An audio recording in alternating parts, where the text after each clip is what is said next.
Hello, ladies and gentlemen. Welcome.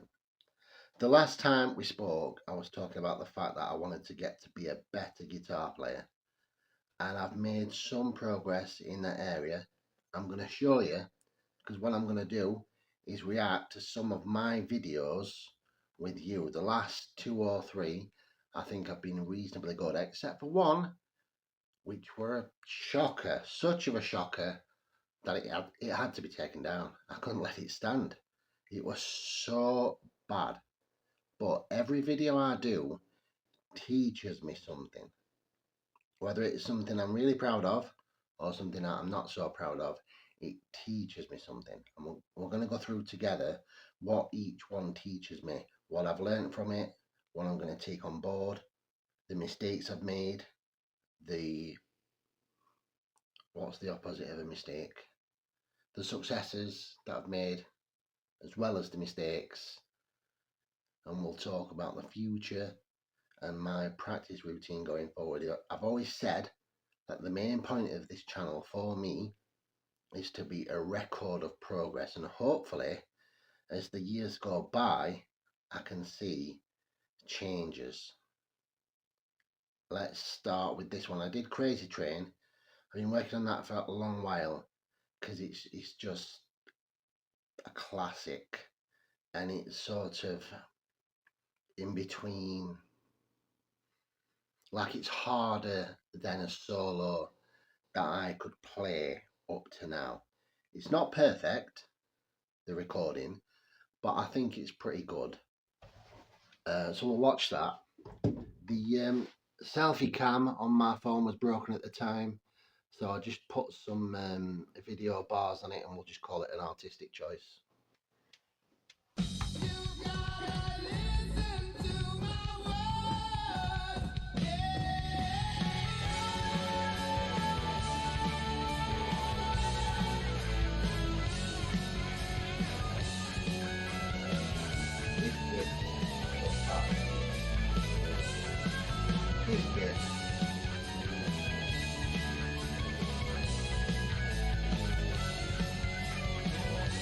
I struggled with the speed on that. Please get that. That last lick is like greased lightning. It's hard.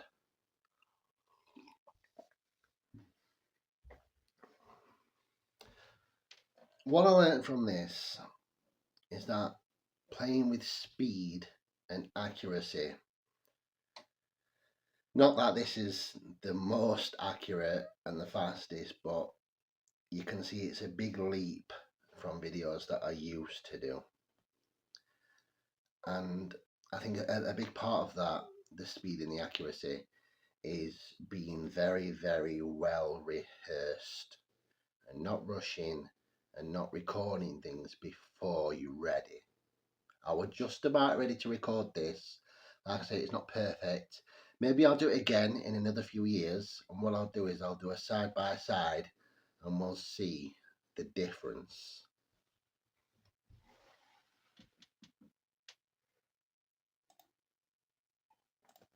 I didn't actually get a lot of reactions on that one, not a lot of comments. So that could be a good thing, could be a bad thing.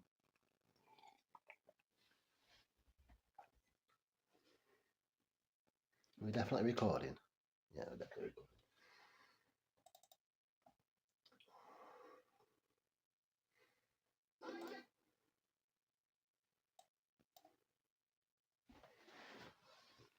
Paranoid. This is another one of them that's a little bit harder than I can play, a little bit faster in places. The speed of it is it does waver a little bit. There's some parts of it where it sort of feels faster than the rest of it, but that's just a blues thing, because all it really is a collection of classic blues licks mashed up with the Tony Iommi flavour. So there's a point towards the end where I don't think I've quite played what's on the original, because I'm a blues guy. As much as I'm a metal guy, I'm a blues guy. I wanted to improvise, and the mood takes you sometimes with blues, and you don't necessarily play to the letter, you just kind of go for it. You'll see what I mean towards the end.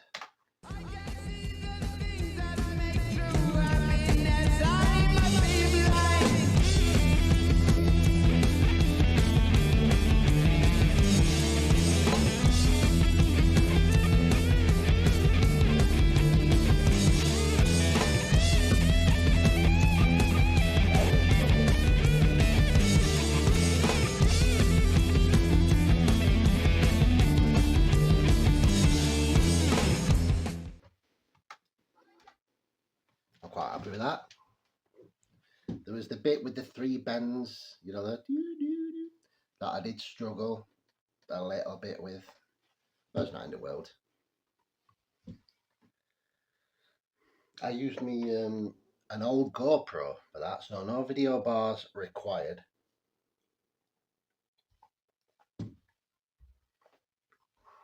This taught me the power of passive practice. So when I learned this, there's sort of a couple of different steps to the process. So I started by just programming the notes, just get them under your fingers as quick as you can. And I watched a few films while doing this. So I've not got it plugged in. I'm sat on the couch in front of telly, and I'm just going through the motions, just getting the notes under my fingers. And then there was a second stage where I didn't, and I opened up a Reaper session and loaded in the original, the backing track, and set up an input for myself. And what I'm doing is I'm listening like to say 3 or 4 notes, looping it, listening, playing it, looping it, listening, playing it, trying to get the nuances right, which I might or might not have. I'll let you be the judge of that. Like I say, I know it's not perfect, but it's progress, and that's what I want.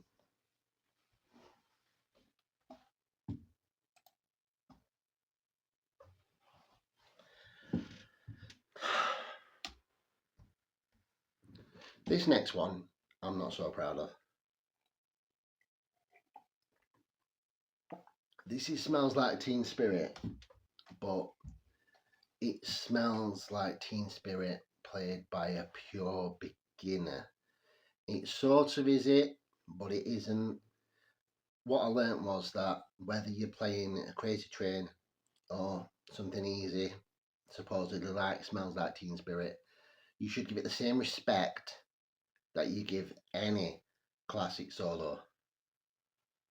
You'll see what I mean when I play it. This is shocking. I got a lot of comments on this, most of them negative. I took it down because I knew it weren't right.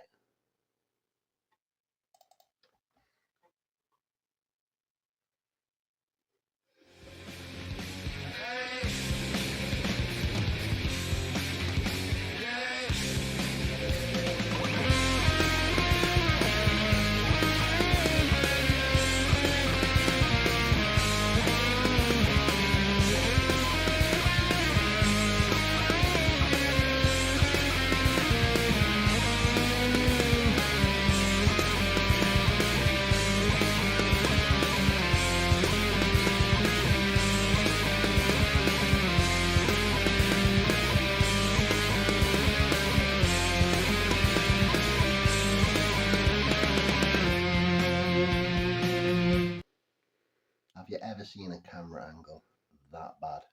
Apart from this one. Yeah, so you can hear that it's the notes mostly, but that's just not enough. The timing's not there.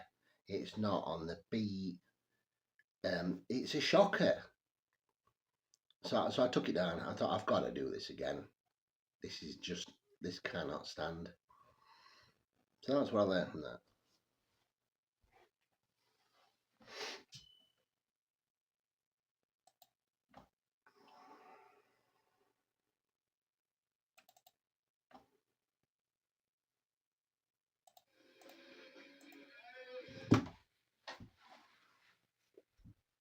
I actually redid Smells Like Teen Spirit. I know it's still not perfect, but it's very, very close to being very decent. There is a bit of drift towards the end with the hello, but you'll see.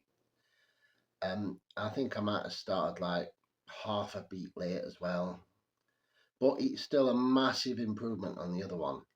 And these are about 5 days apart, so it just shows what you can do in a few days.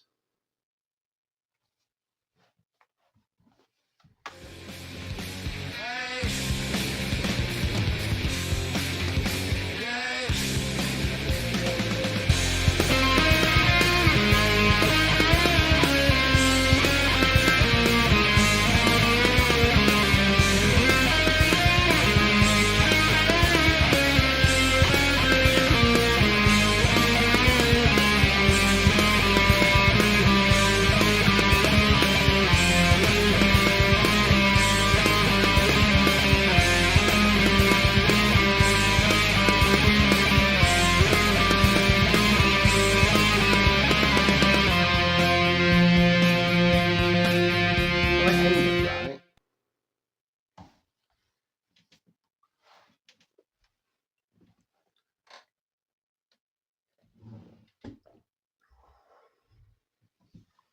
I got a comment on this video from someone who has their own channel, has got their own thing going on, and is actually a respectable guitar player.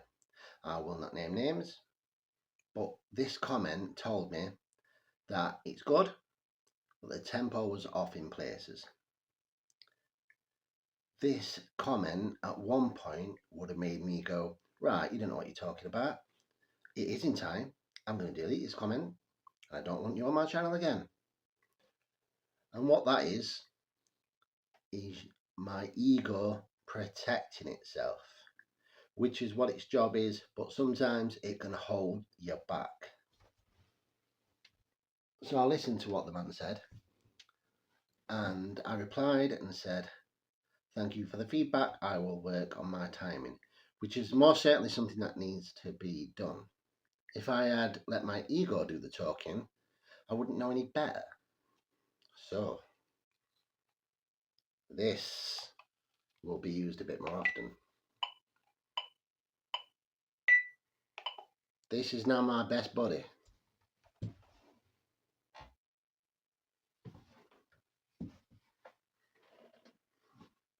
So let's get a practice plan in order so that we can build on this and get established on that next level and be playing full songs with solos.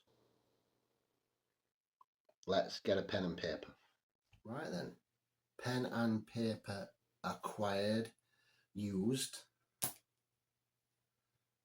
I have invested in a new book, which I will put here. It's really good. 137 speed and coordination exercises for guitar. It's really cool. It gives me a bit more of an opportunity to put this to use and really learn how to use this.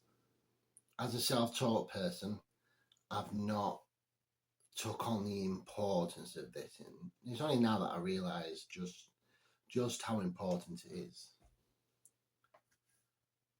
So I'm going to start with quarter notes, eighth notes with this.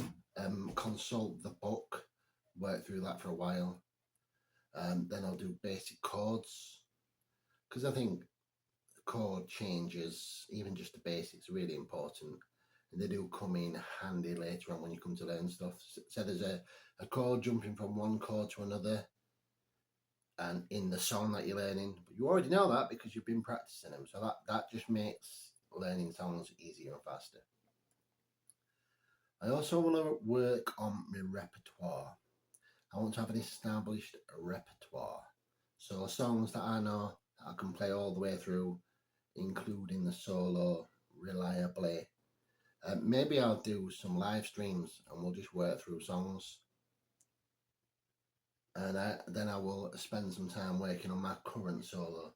I usually learn the solo first when I learn a song because it's the hardest bit. I do find rhythm somewhat easier, so if I get the solo down first, then it's all downhill from there.